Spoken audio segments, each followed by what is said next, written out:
Hello, I am Deborah Wallace, and I am a licensed marriage family therapist in the state of Illinois and Wisconsin. However, I am a human being, a sensitive human being who is trying to thrive in this rat race and roller coaster of earthly conditional living we have here on this planet. And I'm raising children, I'm running a business, I'm dealing with all the stressors that we all have, and then some, as we all have things going on in our lives. And we absolutely need a space to pause, process, and make sense of what's going on in our lives and process feelings, process stressors and toxins. Because when we don't, all the stuff gets internalized, we suppress it, we eat it, we do a whole bunch of things, and then we create lots of internal conflict within our own nervous systems, mind, bodies, and spirits. Or then, so we implode or we explode, and we take it out on the people we love and we hurt people. And so I created this series as my gift to provide that for people so that we need consistency. Our nervous systems, I do lots of talks on neuroscience and our nervous systems, and we have these autonomic nervous systems that do so well to keep us alive in our childhood or upbringing, in, in our future, in our adult relationships. And then we end up on these survival strategies that are actually more harmful, and then they build and build and get worse and worse. So I specialize in childhood development talks. I typically talk for the first 10 to 15 minutes, research, my experiences, and as well as then the last 15 minutes, 10 to 15 minutes, is actually walking you through an exercise that you can hopefully take away and implement into your life. And you will leave this time with me a little bit lighter, a little bit. And we need it. I usually like to keep a candle lit because we just need to keep lighting lighting ourselves up in feeling our life. We're all born with innate intelligence and a gift, and so it's so important that we create this space so we can access our um, best parts of our mind, body, and spirit. Um, and I've written a book on it, How to Train Your Brain, for parents and to do with their children. So today, in light of Women's International Day, I thought, you know what, I kind of get into, but I just kind of let what comes up. And so I decided to focus on women. And this topic matters immensely to me as my mother is a survivor of domestic violence. And so I witnessed that. And there's research that shows that children who grow up in families with domestic violence have the same brain images and patterning structures as humans who've been in war, because literally you grow up in a very vital situation and it's chaos, and that's so I focus on trauma informed. Potentially anything can be traumatic. So anyone who comes in my room, it's anything that has happened to you that was too much, too fast, too soon for your nervous system to process, express, and make sense of, and you had no place to express it, then kind of becomes trauma and gets locked in our brainstem. Please go check out my other videos where I talk about the hand stress model. So that's why we need these outlets. But I shared the image of the power and control wheel. And this is domestic abuse intervention program, so all credits go to them. And interestingly enough, I did not run across this image. I became a family therapist. My joke is so I might as well become one, and I use all my tools. So I want to share them with you. There be the rest of my life. Well, with this power and control rule, I'm gonna set this down for a moment. Like as I work with couples and I tell men that I work pressure. Actually, what I loved about the program I went to was that it was feminist trained, but what we learned was feminist was actually helping all those who are vulnerable, which can include men. Men are also vulnerable, especially in when it comes to expressing emotions and a whole bunch of things. Men also have pressures on them. So that's what I loved about my program. Yet women literally, and then women of color, whew. So I'm just gonna speak and stick to my lane, but women, like we literally didn't even get the right to vote until what is it, 1920? 1920. And I don't know, most people, I just share this in my sessions, like I kind of tell men, like, of course I'm biased. I know what it's like to be a woman who is at home. And we are evolutionally wired to care for our children. We are vulnerable. Women are vulnerable, and women have a harder time getting jobs. Like a woman can't just go out and get a job because when a job is hiring, they're going to think, oh, she's going to likely have children and she's likely going to need more time off to tend to children. And so it really drops us down and all that. And so even though, yes, we've worked, that doesn't mean it doesn't impact us still. It is still harder for women. So women are absolutely vulnerable. And so I often, when I work with men, I'm like, I am biased. And to be fair, women are more vulnerable. We literally didn't even get the rights to take out a credit card in our own names. We needed a male up till 1974. That's not long ago. You needed a male to sign to get a credit card. Like bonkers. Like it's ridiculous. And then, so there's all that. So there's just want to highlight the rights that women have only recently gotten. And people are like, oh, women are all angry. It's like, you know what? It's like, whew, it's we have the right to be angry. And we are extremely vulnerable in a lot of different ways. So let me show up this wheel again, and I share the link in my comments. But basically, there are many covert and overt ways that just a man, especially a white man, just that in itself has power over a woman. And then again, people of color, but I'm just going to focus on a woman. But there's using intimidation, making her afraid by looks, actions, gestures, smashing things, destroying her property, abusing pets, displaying weapons. There's emotional abuse, putting her down, making her feel bad about herself, calling her names, making her think she's crazy, playing mind games, humiliating her, making her feel guilty. There's using isolation, controlling what she does, who she sees, who she talks to, what she needs, where she goes, limiting her outside involvement, using jealousy to justify actions. And what's so tricky, I'm going to go on more with the real. I've just gone through 3 of the wedges there, but like, what are you doing? Like someone just gets mad and you should know that, we often think it's always much like person got mad at you for going to see your friends. It's more, they could totally make these, it's just like they care about you. And it's confusing. It's destabilizing. Um, uh, And then obviously there's men that actually do get men mad and abusive physically.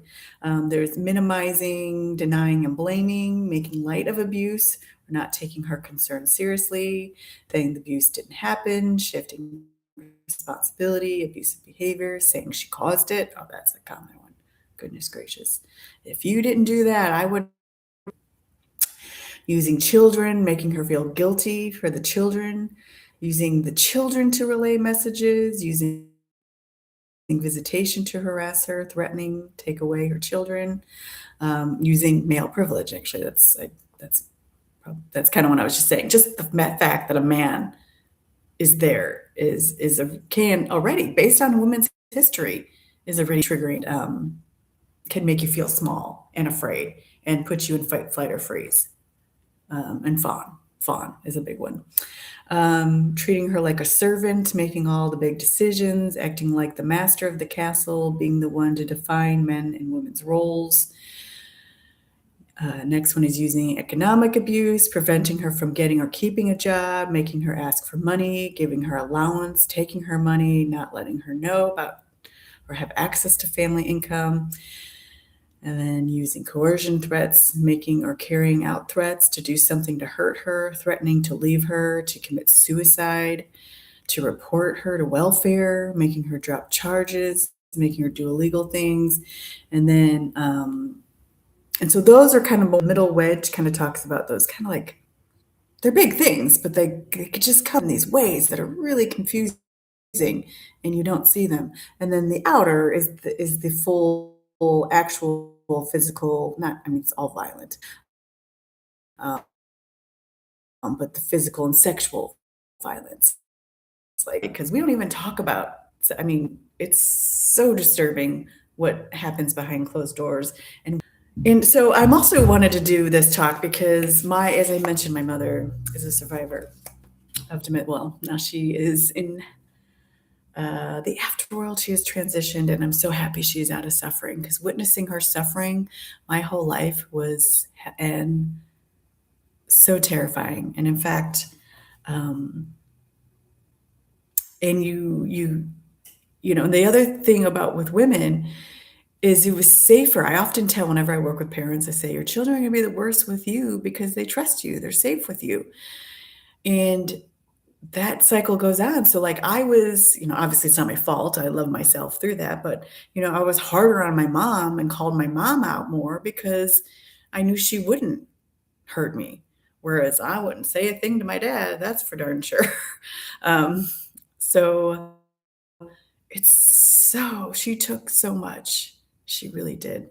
But as she recently passed away, which is another reason what inspired me to start doing these talks, because I'd been caretaking her. I got a whole book to write about my relationship with her, but and my journey with her. But as I'm going through her stuff, so I ran across this, and this is a wife's daily prayer. I'm just going to read this. So, as O triune God, make me cheerful, trustful, unselfish, thrifty, and an affectionate companion. If I'm blessed with motherhood, I ask the additional grace of patience and good example. May our family be modeled upon the Holy Family. Amen. Just the word. I mean, cheerful. I, I raised two kids, stillbirth and miscarriages in between. Like cheerful, trustful, non-selfish. Like this is the prayer card. And then on the back it says 10 rules for a happy and successful wife. Avoid arguments. Your husband has his share from other sources. Don't nag. That's 2. Number 3, don't drink or eat to excess. 4, if your husband, always ask forgiveness before you retire. 5, compliment your husband liberally. It makes him a better husband. 6, budget wisely together. Live within your income. I just want to pause there. Like, budget wisely together, which when I go back, like a lot of times men are making decision, they're holding money, women don't even have access to the money. And you're right, we need to have these conversations together. That's great.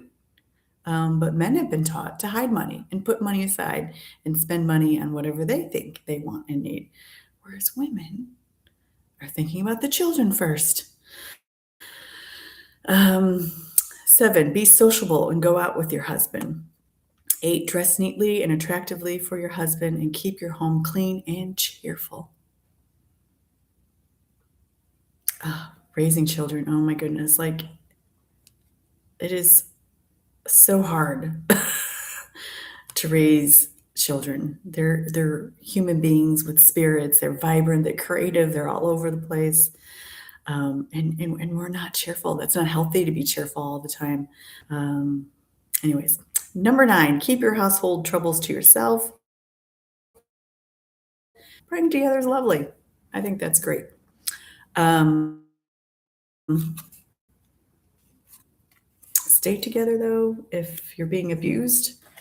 Unfortunately, mom did reach out for help with a Catholic priest, and she stayed. And it took her. She did not finally. She couldn't afford divorce. I can go on. She finally got a divorce. Got separation. Took him to court. How old was I? Goodness gracious. I was in my teens. And but literally they were in divorce court for 10 years. It took 10 years to legally finally get a divorce. I think I was maybe 21 when they finally got the divorce. So I think around, yeah. Anyways, it's ridiculous how hard it is for women. So I'm going to breathe. Now I'm having all these memories of everything, of witnessing this. And this is what's going on for a lot of women. And so I wanted to take a moment to celebrate women, honor women. I see you. I'm so glad we had this International Day. However, with any holiday or honoring of a day, we need to weave in this stuff, these principles, these values every day. And so I want to thank all the women in my life who have supported me, continue to be there for me. And wow, that's a long list there of people. And oddly, I used to be afraid of women friendships because I've also been hurt. But really, we're all doing the best we can to survive. And when we know more and have more access to resources, then we can do better. And that is what I want to do in these talks: is share resources. If anything that came up for you was triggering or you had memories come up, it is really important that you seek out professional guidance and support. I know it feels like you're alone, and I can guarantee you have been alone and had to figure things out on your own and suffered alone. And I encourage you to please find someone that you trust and ask for help, and seek a trusted counselor. So I'm going to lead us now into a little bit of a guided meditation. And I chose to do one on feminine energy because also male and female, we all have masculine and feminine energy. And so I wanted to be able to take a more approach on feminine energy and kind of celebrating that and sitting with that. So it's all right if you're a male listening. This is good for you too, because often as a couple therapist, I have to help men be vulnerable. I have to help men tap into their feminine energy so that they can be there and hold space for their partner. And whether it doesn't even need to be male, female, it's any relationship. We all have male and female, and often we need that female energy is what's nurturing. It is what helps hold space, helps you feel loved and safe. And so we all need that. And so that's why I chose to do this meditation. So if you've never done meditation before, I encourage you first to do the practice. Encourage just listening to the words. You can keep doing what you're doing and just have me speaking so you can hear the language, to make sure it feels good for your nervous system, because everybody is different. And so if you have some quiet space and privacy and you feel safe to do so, you can either stay seated if you'd like, and you can rest your hands gently on your lap or over your heart. And if you feel comfortable, I invite you to close your eyes. I tend to like to close my eyes, and then I remember I'm doing this. So close your eyes, take a slow, deep breath in through your nose and exhale softly through your mouth.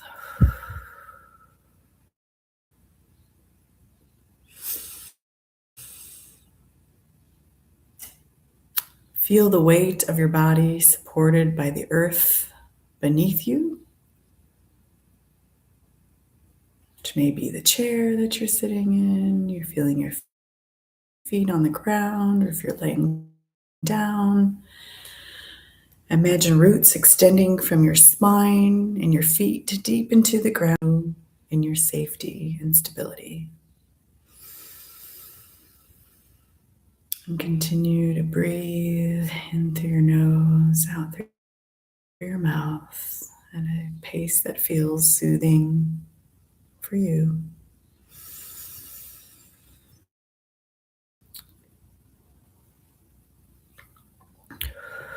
And now I want you to center of your chest.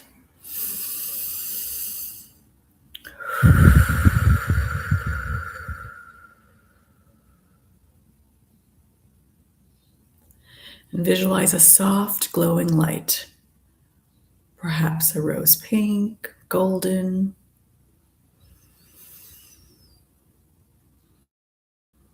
Whatever comes to you. And you want to gently expand that growing light with each breath.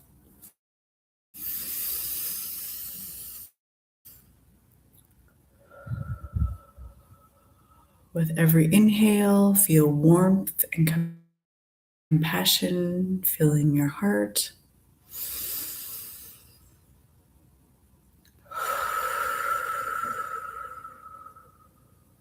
With every exhale, release any heaviness, tension, or self-judgment.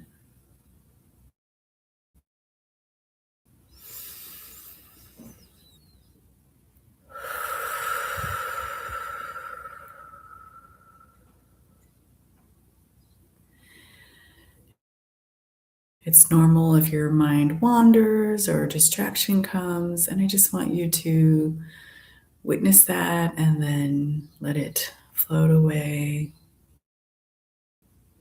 like a cloud in the sky. And return back to your breath in through your nose, inhaling that warmth, compassion, filling up your heart, expanding it throughout your body.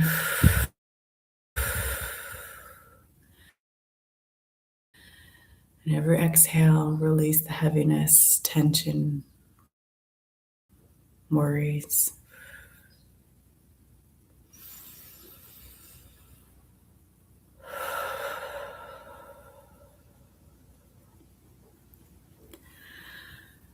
And I want you to imagine a gentle stream, shimmering light descending from above, flowing into the crown of your head and down through your body. So this stream, shimmering light entering crown through your body. And this light carries qualities of divine feminine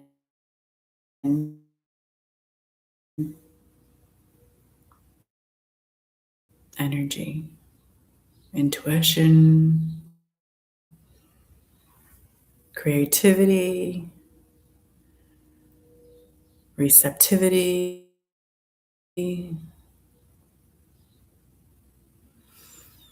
unconditional love.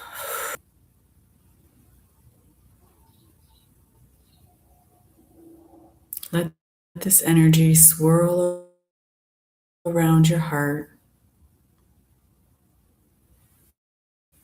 your womb space, lower abdomen, and your entire being, softening and dissolving any blocks or resistance within.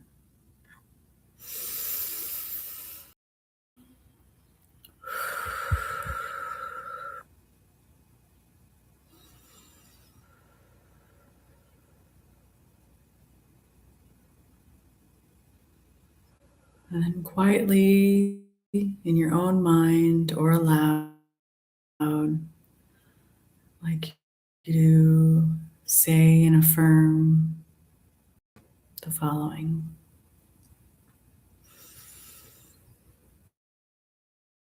I honor my softness as my strength.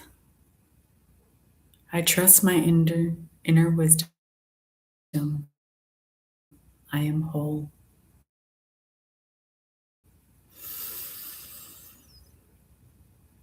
Feel this energy weaving through every cell, restoring harmony and balance within.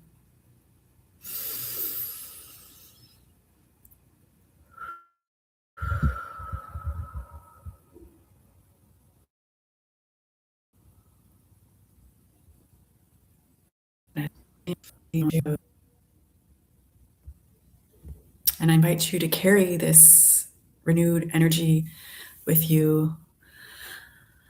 And I hope you are able to feel some lightness. And with any new habit, new rhythm, or ritual or skill you are weaving into your life, anything new is first perceived as a threat to our nervous system. So there's normal to have resistance. There's normal that if you maybe didn't quite feel all that lightness, or you felt some other new attention and awareness, which is another reason why most people don't slow down. Because once you slow down, it starts to open the channel to all those things that you haven't processed yet. So please, I hope you felt some lightness and warmth in your mind, body, spirit, and that you carry that on. And please reach out and find support for your unique lived experience so that you have a safe place to process and express and make sense of what you've lived through and what is going on in your life, as that is how we reduce the effects of trauma, because anything can potentially become traumatic, and it's finding these outlets of safety in these resources, to get back to our own innate intelligence. That is what helps you heal and integrate new information and growth. So please subscribe, share any comments if there's any topics that you would like me to talk about, and take wonderful care.